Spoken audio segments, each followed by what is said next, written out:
साथियों, जय हिंद, जय भारत। स्वागत है आप सबका आज के इस खास एपिसोड में। मैं मदन लाल आजाद, संस्थापक संयोजक ठगी पीड़ित जमाकर्ता परिवार तपजप और all India bike boat taxi union. आज दिनांक 28 मई 2026 को आपके समक्ष प्रस्तुत हूँ राजधानी दिल्ली से कुछ खास बातें, खास समाचार आप सबको सुनाने के लिए। तो आप सबसे मेरा अनुरोध है कि मेरे इस वीडियो संदेश को पूरा ध्यान से सुनेंगे, इसे ज़्यादा से ज़्यादा शेयर करेंगे, लाइक करेंगे, कमेंट करेंगे और जिन साथियों ने अभी तक हमारे यूट्यूब चैनल युगांतर न्यूज़ को सब्सक्राइब नहीं किया है वो इसे सब्सक्राइब ज़रूर कर लेंगे, ताकि आपको घर बैठे जानकारी मिलती रहे, सही सूचनाएं उपलब्ध होती रहें और आप किसी भ्रम का शिकार होकर पुनः ठगी का शिकार ना बन सके। तो जैसा कि आप सबको पता है, हमारा संगठन ठगी पीड़ित जमाकर्ता परिवार तपजप हिंदुस्तान में एक ऐसे आंदोलन को चला रहा है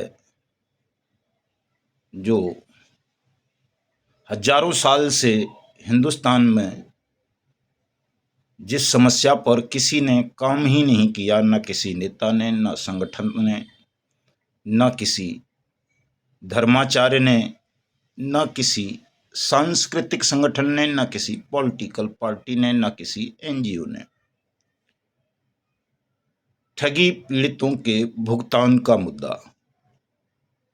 हिंदुस्तान को ठगमुक्त, बेईमान रहित, अपराधी विहीन राष्ट्र राज्य बनाने जैसा गंभीर विषय, इस पर हजारों साल से किसी ने काम नहीं किया। परिणाम स्वरूप आज हिंदुस्तान पूरी तरह से ठग, बेईमान और अपराधियों के खूनी पंजों में फंस चुका है। 100 करोड़ से ज़्यादा लोगों का मेहनत का पैसा ठगों ने विभिन्न प्रकार की कंपनी, सोसाइटी, फर्म, निधि, कॉरपोरेशन, निगम, एनबीएफसी, एसएसजी, रियल एस्टेट कारोबार संस्थान बना करके हड़प लिया, ठग लिया, सरकारी संरक्षण में सरकारी लाइसेंस लेकर। न ठगों को पुलिस ने रोका, न सीबीआई ने, न ईडी ने, न मोदी सरकार ने, न किसी राज्य सरकार ने या अन्य एजेंसी ने, जिनका काम ठगी की घटनाओं को रोकना था, नागरिकों से खुलेआम हुई ठगी को प्रतिबंधित करना था, नागरिकों का, ठगी पीड़ितों का भुगतान करना था।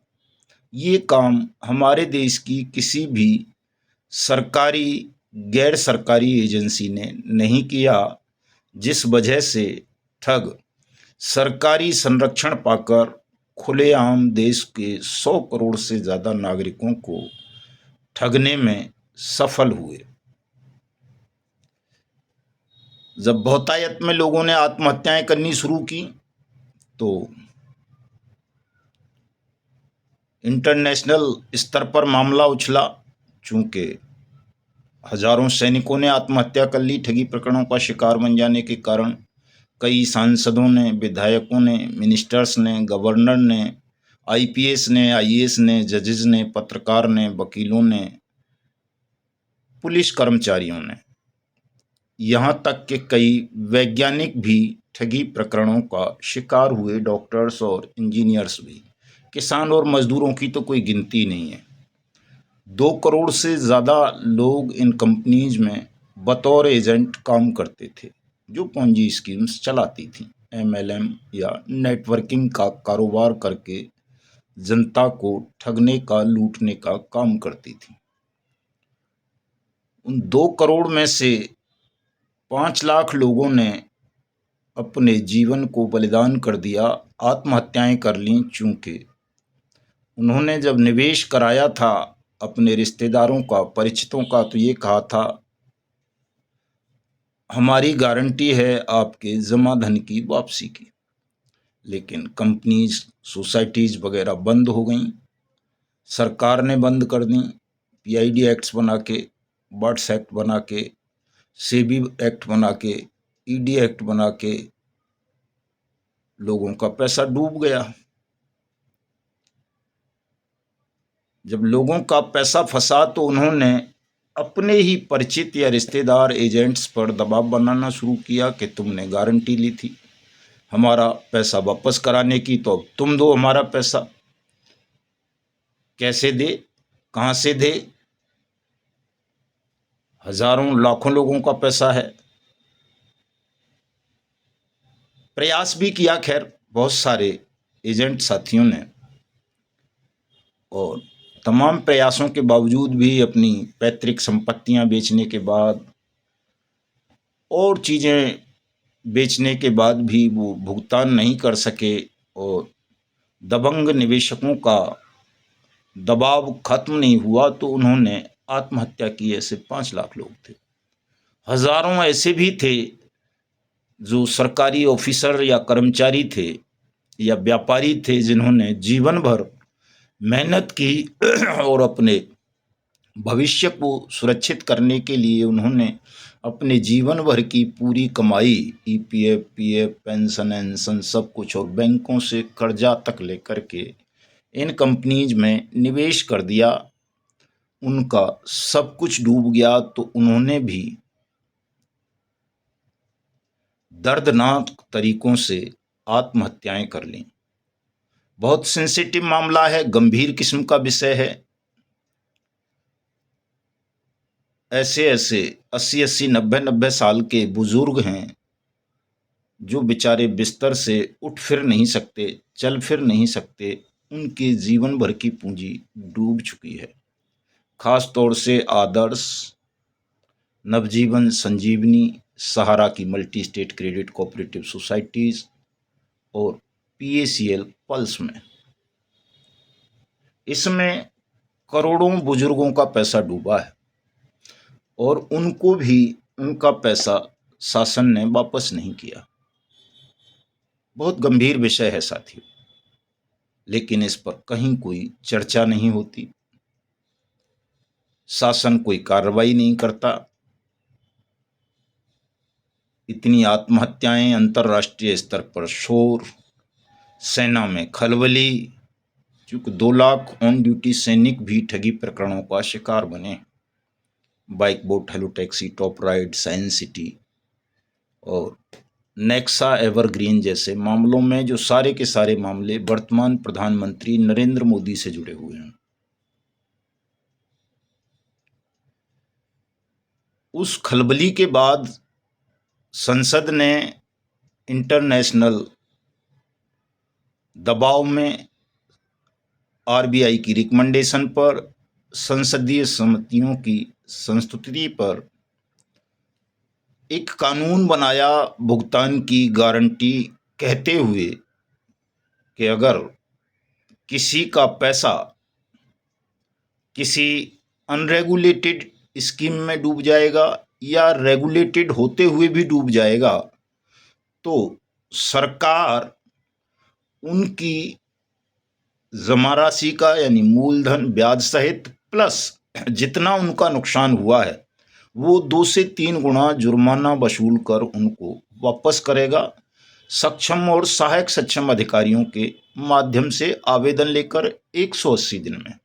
इस कानून को सर्वसम्मति से हमारी संसद ने वर्ष 2019 में पारित किया और इसको नाम दिया गया अनियमित जमा योजनाएं पाबंदी अधिनियम 2019, the banning of unregulated deposit schemes act 2019, birds act 2019 भी इसको बोल देते हैं। 7 साल 3 महीने से ज़्यादा हो गया इस कानून को बने हुए, कागजों में लागू हुए। सरकार, उसके अधीनस्थ काम करने वाली न्यायपालिका, प्रशासन और मशीनरीज, इन्फोर्समेंट एजेंसीज, पुलिस वगैरह, सीबीआई, ईडी वगैरह, सब सुख की नींद सो रहे हैं। किसी को इस बात से कोई फर्क नहीं पड़ रहा कि ठगी पीड़ितों का पैसा क्यों नहीं मिल रहा, क्यों इस कानून का इम्प्लीमेंटेशन नहीं हो रहा, क्यों लोग अपनी जीवन लीलाएं समाप्त कर रहे हैं, क्यों पलायन हो रहा है, क्यों देश में एजेंट और निवेशक के बीच गृह युद्ध जैसी स्थिति बनी हुई है।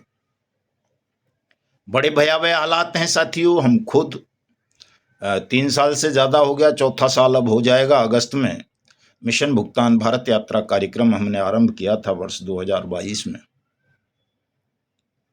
पूरे देश को जागरूक किया, संगठित किया, इस कानून के बारे में बताया सत्याग्रह के माध्यम से। कहीं हमने कोई हिंसा नहीं की, बिल्कुल शुद्ध अहिंसक सत्याग्रह के माध्यम से हमने काम किया, जिसके फलस्वरूप देश में आत्महत्याएं होनी रुकी, लोग जागरूक हुए, संगठित हुए। जो स्कीम्स चल रही थीं इस तरह की ठगने की, उन पर थोड़ा बहुत प्रतिबंध लगा, लेकिन सागा, LUCC, LJCC, ह्यूमन जैसी और सहारा की स्कीम्स हमारे उसके बाद भी चलती रहीं, लोगों को जगाने के बाद भी। चूंकि उनसे प्रधानमंत्री का नाम जुड़ा था, सरकारी संरक्षण था इन तमाम स्कीम्स को, लेकिन अंततः चूंकि ठगी की जब मंशा होती है तो चल ही नहीं पाता कोई कारोबार। पूंजी स्कीम्स तो वैसे भी ऐसा खेल है कि जब तक पैसा आता रहेगा लोगों से, तब तक कुछ दिया जाता रहेगा पुराने ग्राहकों को। एक दिन ऐसा आएगा जब पैसा आना बंद हो जाएगा, या मंथली रिश्वत इतनी बढ़ जाएगी प्रेस को देने के लिए और प्रशासन को देने के लिए, राजनेताओं को चंदा देने के लिए, कि आमदनी और भुगतान का बैलेंस बिगड़ जाएगा। तो पूंजी स्कीम्स को बंद होना ही होता है अंततः, क्योंकि वो गैर कानूनी होती हैं। नीयत उसके पीछे लोगों को, देश को ठगने की होती है। ये सब हुआ, देश में चलता रहा साथियों। सरकार बट्स एक्ट 2019 के अंतर्गत लोग भुगतान ना मांगें, चूंकि हमारा आंदोलन बड़ा आंदोलन बन चुका था देश में, सबसे बड़ा आंदोलन था देश में नहीं दुनिया में। ठगी पीड़ितों के लिए इतना लंबा संघर्ष, इतना बड़ा आंदोलन कभी नहीं हुआ। कभी किसी ने प्रधानमंत्री का घर नहीं घेरा, न उनका ऑफिस घेरा, न कभी राजघाट पर उन्हें फूल चढ़ाने से रोका किसी ने भी। लेकिन हमने ये सब कुछ किया फंडामेंटल राइट्स बताते हुए किया कि ये लोगों का मौलिक अधिकार है, आपने कानून बनाया है, लोगों का पैसा वापस करो, नहीं करोगे तो हम आपको गांधी समाधि पर फूल नहीं चढ़ाने देंगे। चूंकि हमने सत्याग्रह और अहिंसा के माध्यम से अपने आंदोलन को चलाया है, और गांधी जी की समाधि पर फूल वही चढ़ा सकते हैं जो सत्याग्रही हों, अहिंसक हों। आप न सत्य का पालन कर रहे हैं, न अहिंसक हैं, न आप कानून का पालन कर रहे हैं। खैर, बहुत सारी चीज़ों में हमको कामयाबी मिली, लेकिन साथियों ये लड़ाई इतनी लंबी खिंचती रही कि धीरे धीरे हमारा शारीरिक स्वास्थ्य भी बिगड़ने लगा। जो काम धंधा हम करते थे, यानी आजीविका का साधन, वो खत्म हो गया। सरकार ने इतने मुकदमे लगा दिए झूठे फर्जी कि उनकी वजह से और बहुत सारी बाधाएं आईं। और सबसे बड़ा जो दुष्कर्म सरकार ने किया वो किया, सहारा CRC रिफंड पोर्टल खोल दिया, सेबी PACL रिफंड पोर्टल से एक आध भुगतान करना शुरू कर दिया, कहीं NCLT को बिठा दिया, कहीं लिक्विडेटर को बिठा दिया गैर कानूनी रूप से, ताकि ठगी पीड़ितों का ध्यान डाइवर्ट हो, संगठन कमजोर हो, वो बट्स एक्ट पर ध्यान केंद्रित ना करें, हमारे आंदोलन से ना जुड़ें, बिखर जाएं। और जब बिखर जाएंगे तो हम खुद टूट जाएंगे। सरकार की ये नीयत रही, उसको पता होती है, सरकार के पास बहुत सारी चीज़ें होती हैं, एजेंसीज होती हैं, सब तरह की जानकारी वो जुटा लेते हैं। आंदोलन कमजोर हो गया है निश्चित रूप से। जो शुरू में माहौल था कि हमने प्रधानमंत्री के घर तक को घेर लिया था, तमाम फौजियों ने अपने मेडल तक वापस कर दिए थे अगस्त 2019 में हमारे आह्वान पर। प्रधानमंत्री को घेरा गया गांधी समाधि पर, कर्तव्य पथ पर घेरा गया शहीदी दिवस के दिन 23 मार्च को 2023 में। और जब कुछ साथियों ने ये सलाह दी कि साहब लड़ाई की बजाय अगर प्रधानमंत्री से दोस्ती कर ली जाए, उसका धन्यवाद बोल दिया जाए, तो शायद वो इस कानून को लागू कर दे और सबका पैसा वापस मिल जाए। हमने वो भी किया, चूंकि हमारी कोई राजनीतिक इच्छा नहीं थी, कोई पद प्रतिष्ठा या धन की चाहत हमको नहीं थी इस आंदोलन से या शासन से। हमने 23 जनवरी 2024 को भारतीय जनता पार्टी के कार्यालय दिल्ली में अभिनंदन किया। उससे भी भाजपा के लोगों को संतुष्टि नहीं मिली, तो हमने फिर ताल कटोरा स्टेडियम बुक करके, जिसमें लाखों रुपए का खर्च आया साथियों, अनऑफिशियल इतने खर्चे हुए, ऑफिशियल भी 6-7 लाख के करीब तो ऑफिशियल ही हो गया था, बाकी अनऑफिशियल उससे भी कई गुना ज़्यादा खर्चा आया। वो भी किया, प्रधानमंत्री का अभिनंदन किया, थैंक्स बोला। चुनाव आ गए, लोकसभा के आम चुनाव, समर्थन किया, वोट दिलाए अपने लोगों से। लेकिन उसके पश्चात भी इस बेईमान सरकार ने वर्ड्स एक्ट 2019 को इम्प्लीमेंट नहीं किया, न किसी का भुगतान किया। आवेदन अवश्य हुए, कहीं कहीं जन दबाव में भुगतान पटलों की स्थापना हुई, लेकिन वो सब भी रद्दी की टोकरी में फंस गए। कई कलेक्टरों से हमारी बात होती है, कई राज्य सरकारों से बात होती है, चूँकि 20 राज्यों में गए हैं, सब जगह बीजेपी की सरकार नहीं है, कुछ दूसरे दलों की भी है। हेमंत सोरेन जैसे आदिवासी की भी सरकार है झारखंड में। सब कहते हैं सब पैसा तो सारा सेंट्रल के पास है, मोदी जी ने कब्जे में कर रखा है, ईडी और सीबीआई, एसओजी और एसएफआईओ के मार्फत, सीबी के मार्फत, सीआरसी के मार्फत। राज्यों के पास तो पैसा ही नहीं है देने को, तो देंगे कहाँ से? मान लो हम कुर्की भी करें तो किसकी करें? पहले से ईडी ने अटैच कर रखी है प्रॉपर्टी, कोई सीबी में अटैच है। कई राज्य कहते हैं साहब आप सेंट्रल से फंड रिलीज करा दो, जो भी हमारे हिस्से का है या हमारे यहाँ जो भी प्रॉपर्टी थी उनको रिलीज करा दो, हम कर देंगे भुगतान। कई कलेक्टर कहते हैं कि साहब हमको क्या दिक्कत है लोगों का पैसा वापस करने में, आप शासन से कहलवा दीजिए, शासन कहेगा हम तो कर देंगे, रिलीफ फंड से कर देंगे सबका। लेकिन साथियों किससे कहें, मोदी तो सुनने को तैयार नहीं है। हमने लाखों ज्ञापन भिजवा दिए हैं, सुप्रीम कोर्ट तक गए, सुप्रीम कोर्ट सुनने को तैयार नहीं है, वहाँ रिव्यू पेंडिंग है। स्टेट के पास पावर नहीं है, डीएम लाचार हैं, तो हम करें तो करें क्या ऐसे हालात में? तमाम साथी अलग अलग कंपनीज की लड़ाई लड़ रहे हैं, कोई सागा की लड़ता है, कोई आदर्श की, कोई सहारा की, कोई पीएसएल की। सब उनमें ठग नहीं है, लेकिन ज़्यादातर ठग हैं लड़ाई लड़ने के नाम पर। वो सत्य को समझने ही नहीं देते, लोगों को सही मार्ग पर आप सबको आने नहीं देते, बहकाते रहते हैं। सच्चाई ये है साथियों, आप सबको पता है ये सत्य, मुझे ही नहीं है केवल, कि चाहे वो सहारा के साथी हों, पीएसएल के साथी हों, आदर्श के साथी हों, सागा के साथी हों, बाइक बोट के हों, या रोज वैली, पिनकोन, संजीवनी, नवजीवन, समृद्धा जीवन, साईं प्रसाद, साईं प्रकाश, केबीसीएल, करम भूमि, कल्पतरु, जीएन गोल्ड, जीएन डेयरी, सक्षम डेयरी, एचबीएन, विश्वामित्रा इत्यादि इत्यादि, किसी भी कंपनी के आप हैं, कैमना, याल, केमिस्ट या फ्यूचर मेकर, आरएमसीएल वगैरह के भी, तो आप सबको पता है। बहुत सारे लोगों ने अलग अलग प्रयास भी किए हैं, हमने तो संयुक्त प्रयास भी किया है। हम ही हैं ऐसे जिसने संयुक्त प्रयास किया, क्योंकि हमारे हृदय में दर्द था, पीड़ा थी कि आप लोगों का भुगतान हो जाए तो हमको मुक्ति मिल जाएगी। हम अपना जो काम करते थे उसे करते रहेंगे। राजनीति हमारे जेहन में कभी रही भी नहीं है, होगी भी नहीं। हम नागरिक सर्वोच्चता की बात अवश्य करते हैं कि अगर परमात्मा हमको शक्ति देंगे तो हम बिना किसी मतदान के, बिना किसी पॉलिटिकल पार्टी बनाए इस सिस्टम को खत्म करेंगे, क्रांति करेंगे, संपूर्ण क्रांति करेंगे और देश में नई व्यवस्था देंगे, जिसमें प्रधानमंत्री या राष्ट्रपति या चीफ जस्टिस या एसपी, डीएम, कमिश्नर या ये तुम्हारे सीएम, गवर्नर वगैरह वगैरह सब मामूली नौकर की स्थिति में आ जाएंगे, मालिक नहीं होंगे देश के। हम नागरिक को इतनी ताकत दे देंगे, उनके लिए ऐसा विधान बना देंगे कि शासन की कुर्सी पर बैठकर कोई व्यक्ति स्वयं को देश का मालिक ना समझे, नागरिक को गुलाम ना समझे। नागरिक सर्वोच्च हो, शासक की कुर्सी नागरिक से छोटी हो, भले ही वो सुप्रीम कोर्ट में बैठा हुआ नौकर क्यों ना हो, सीजेआई जिसको कह देते हैं, या लोकसभा अध्यक्ष क्यों ना हो, या राष्ट्रपति क्यों ना हो, कोई भी जो भी शासन से वेतन भत्ते प्राप्त करता है वो नागरिक से कमतर हो, निम्न स्तर हो, उसका नागरिक का स्थान ऊंचा हो।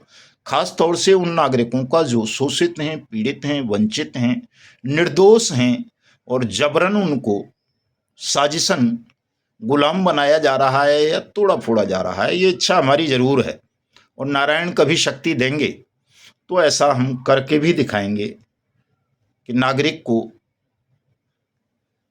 सॉरी सर्वोच्च बना देंगे देश में। जो लोकतंत्र की सही परिभाषा है कि लोकतंत्र में जनता मालिक होती है और ये पीएम सीएम डीएम सब गवर्नर जज वगैरह नौकर होते हैं जनता के, जो आज नहीं है। तो लोकतंत्र के विपरीत जो काम हो रहा है उसको बदलना हमारी इच्छा जरूर है, लेकिन उसमें भी ये नहीं है कि हम ही कर जाएं।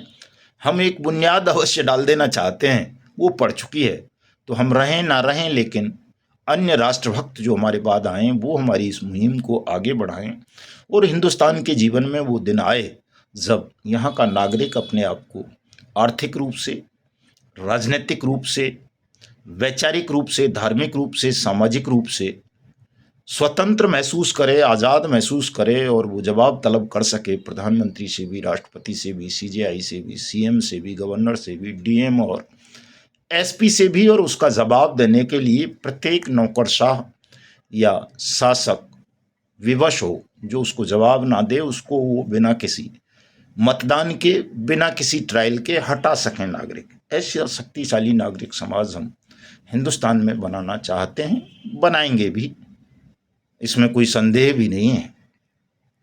लेकिन साथियों, मैं देश के 100 करोड़ ठगी पीड़ितों से कहना चाहता हूं, खास तौर से अपने संगठन ठगी पीड़ित जमाकर्ता परिवार तपजप के साथियों से, कि आपको उदासीन नहीं होना चाहिए था। आपको इस आंदोलन की भावनाओं को समझना चाहिए था, आंदोलन के उद्देश्य को समझना चाहिए था। आपको जिस संगठन के कारण इतनी ताकत मिली, बहुत सारे लोग कहते भी हैं कि साहब मेरा तो जीवन ही इसी वजह से है। तो जब इतना सब कुछ हुआ है तो थोड़े दिन का संघर्ष और था, भले आदमी हो, उसे कर लेते तो सबका जमा धन भी वापस मिल जाता। क्योंकि आपकी मांग कोई गैरकानूनी मांग नहीं थी।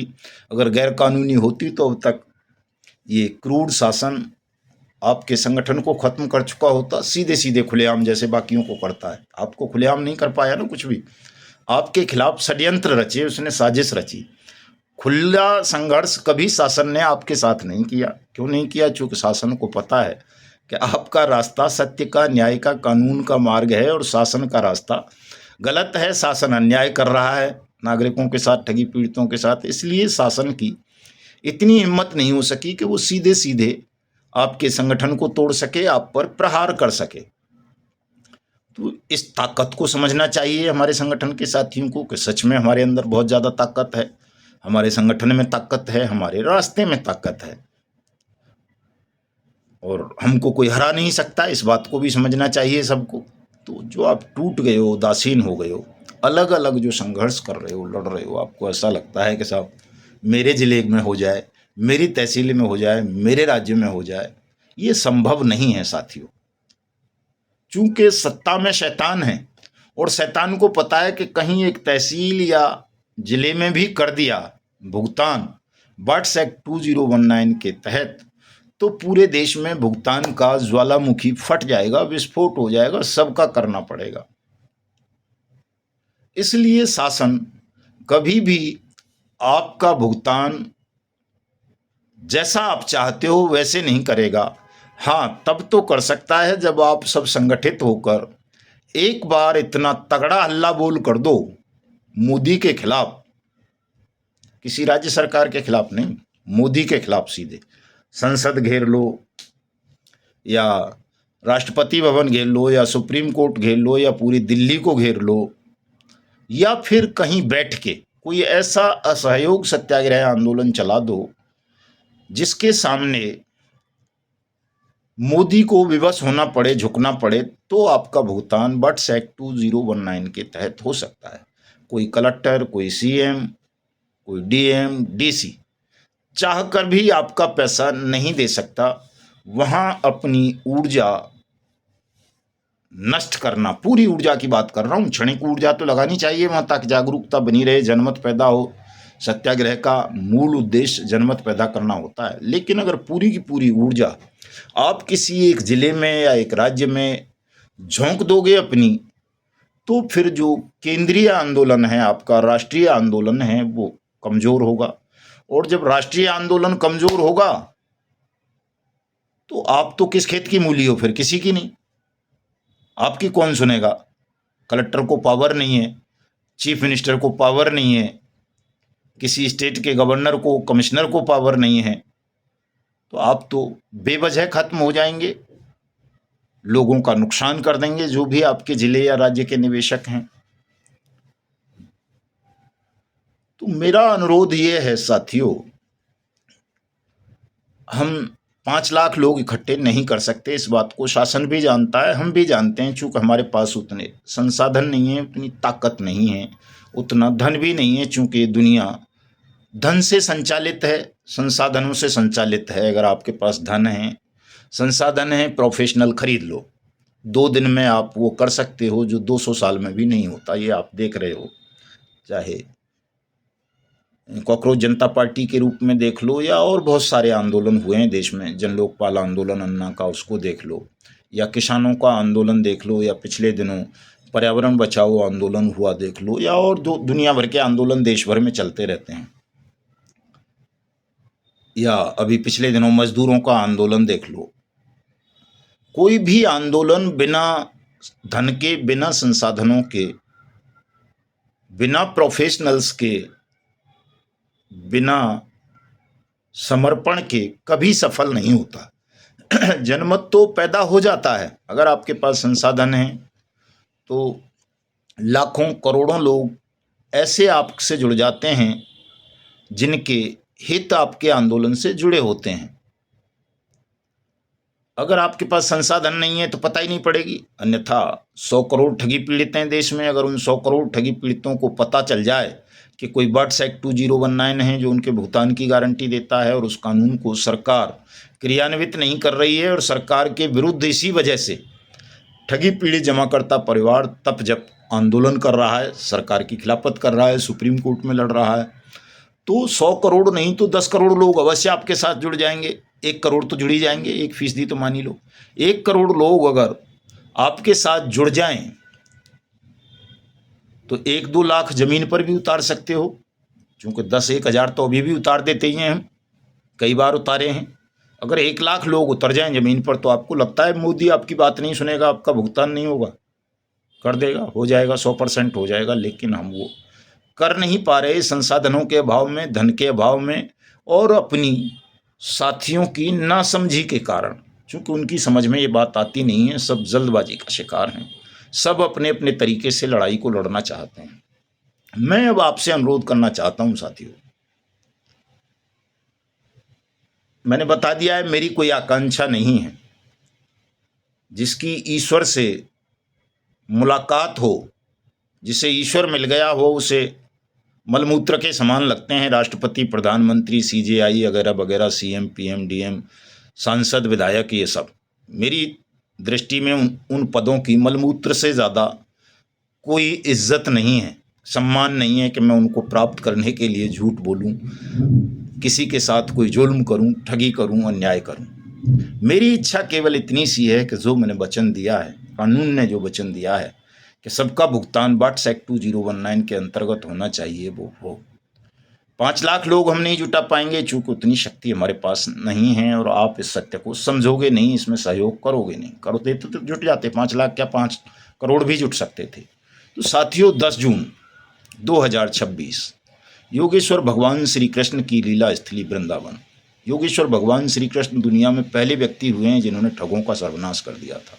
उसी पावन स्थान पर आप सब आइए, राधा कुटी में 4 दिवसीय सत्याग्रह करेंगे। कम से कम 100 अपने बुजुर्ग साथियों को 4 दिन के लिए सत्याग्रह पर बिठाएंगे। इसमें कोई बहुत ज़्यादा खर्चा आपका नहीं आ रहा है, मात्र 1100 रुपये खर्चा आ रहा है 4 दिन का आपका रहने का, और खाने का खर्चा भी उसी में इंक्लूड है। तो आप 10 जून 2026 को सुबह 10 बजे वृंदावन पधारो। भुगतान मेरे जिम्मे रहा आप सबका। जय हिंद,